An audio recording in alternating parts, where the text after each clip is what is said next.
Welcome back to the Trainwell podcast, inspiring you to get stronger, move more, and have fun.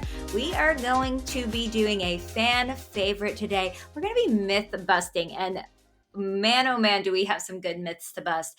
These are things that I hear all the time that I just go, we are going to need some education here. It's so funny because every single week, there's a new viral workout, magic detox, a must try fitness thing, and then you have someone trying to sell it. But let's break down some hot fitness trends, D. But tell me this, can you confuse your metabolism by constantly changing workouts? Okay, this is a great myth, right? We hear this all the time. You gotta trick your body. You gotta always be mixing it up. And here's the thing is you can't really confuse your metabolism. Your metabolism is just your metabolism. It's not like your brain. It can't like get confused, Really the thing here is if you want to see results, people say to kind of trick your metabolism or confuse your metabolism because what they're saying is they're wanting results and they think this is how they're going to get it. But the truth is, you can do and should do the same movement patterns regularly. It's about being consistent. How you want to get progress is by progressively overloading. In other words, we're raising reps, we're increasing sets, we're increasing weight, we're overall increasing total volume or load of training. That is how you see progress. So you absolutely do not have to be doing a new workout every week or a new workout, multiple times a week. You can be successfully seeing progress on a program that is 4 to 6 to 8 weeks long, where you're doing the same movement patterns or longer. As long as you're increasing week after week or every other week or as you're able to, you will see that progress. So no need to trick the metabolism per se. Yeah, your metabolism isn't a toddler. Like you can't trick it. You can't talk. So true. You know what helps metabolism, D? Eating food. Eating food, yes. How about building muscle? Building muscle. Building Yes. muscle. There you go. And how do we do that? What you just said, progressive overload. So listeners, practical stuff here you can do. Week to week, add a little more weight, get a little more spice in the workout. I'm always a fan of adding more weight than reps because I think people do too much high reppy stuff. But get familiar with that failure in the pain cave a little bit. Like 6 to 8 reps is like my sweet spot. I love that reps for a lot of clients. Not saying you can't do like 12 rep sets or 15, but generally progressive overload, higher tension, higher recruitment, that builds muscle. Or play with the rest. Like start with 3 minutes, then maybe go to 2:30, then maybe go to 2. Just don't get too circuity, and we'll talk about maybe this in the next myth is what true high intensity interval is. But if it's strength work, you need rest. If you're building muscle, you need rest. Yeah. You want to increase your metabolism? Here's our catchphrase. Eat food, pump iron. You go eat food, pump iron. Try selling that, right? That doesn't sound too sexy. I think it does. Okay. Let's go for our next myth. You kind of led us into it, Joey. So let's talk about HIIT. So we see, often people say they want to do a HIIT workout. We search YouTube, for example. If you're a Trainwell user, you just talk to your coach, right? But you talk to your trainer. But if, you haven't started using Trainwell yet, you search YouTube, find me a HIIT workout. And what do you find there? You find like a 30 seconds on, 5 seconds off, 30 seconds on, 5 seconds off. Is that effective HIIT training? No, it's not. And I hate to say it, but it's a great marketing tool. It just sounds cool, right? If you've truly done a HIIT, let me tell you what a true HIIT session is. You've done one because they are miserable. They're very miserable. Whether you're going like high impact, like running, or whether you're on an airdyne bike or some battle ropes, it's brutal. It is like all out efforts. Like the classic, I believe it's in the Norwegian model, is like the 4x4 where you go 4 minutes of all sustained effort. And that's hard. Don't do that right away. Build up to that, by the way. That takes like 8, 9, 10 weeks to build up to. But then you rest for 4 minutes. and you need that 4 minutes. True HIIT is intense. It's structured.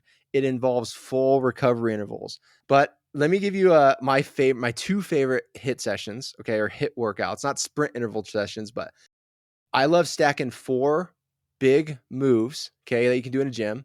So I love battle ropes. I love rower. Although rower is hard to really go all out on. So let's say airdyne bike, like an assault bike. I love ball slams. And then I love some sleds. Okay. If you can set that up in a gym, we can here. We're very grateful. But what you do is you do 30 seconds of each exercise, like hard. Okay. Hard. You can go up to a minute if you're well trained, and then you go right to the next one. 30 to 50 seconds hard. Very little rest in between. You try to keep it up. You can work up to that 4-minute mark. And then you go to your next one, you go to your next one, right?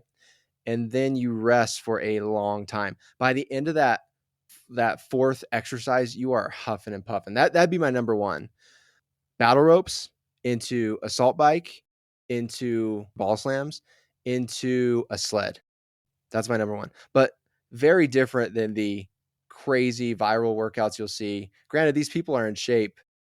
I will say that. Like, they're doing 50 seconds, 50 seconds, 50 seconds, 50 seconds.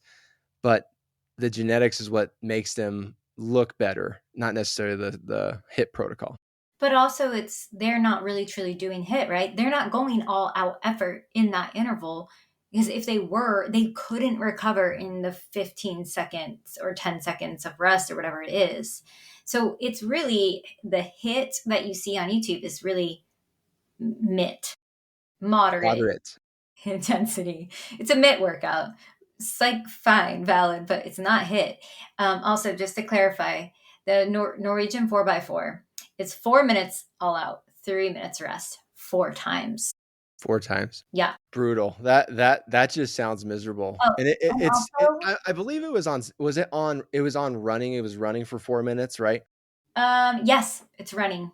Yeah, that sounds miserable. But even on like a bike, like, you want to push the heart rate up to like 85, 90% of that heart rate max. By the time you get done with that 4th, I would argue by that, with 1 minute left, you're like looking on your watch and you're like, oh gosh, this is the worst thing ever. Like, that's HIIT. That's HIIT. Also, Joey, Not jumping jacks for 50 seconds. yes, Okay. exactly. Myth number 3. You ready? Yes. Sweat equals fat burn. Don't we wish it did? But in fact, it does not. You do not lose fat as you sweat. Let's break it down a little bit. So often people will tell me that they love Bikram or hot yoga because it just feels like such a good workout and they're just dripping in sweat. But sweat is simply your body's way of cooling itself. So, for example, let's say you were to weigh yourself before you go into one of these classes, and then you come out and you weigh yourself and you weigh less. You've not lost fat, you've lost water.